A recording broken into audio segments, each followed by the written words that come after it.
Well guys, we are on our another video, and this topic will be on gated categories.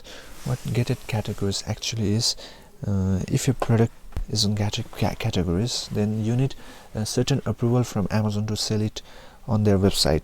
So the way you can check it out is from going to google.com and typing Amazon gated category list, and as you scroll down you can find the link here.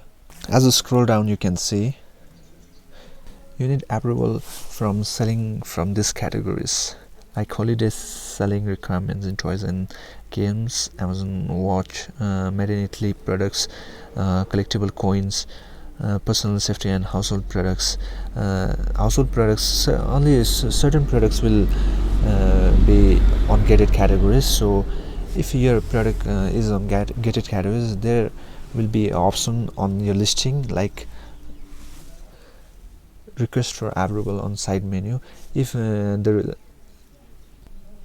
request for approval button doesn't comes up, then your product may not be in gated categories. So you have to keep in mind selling on gated categories, guys.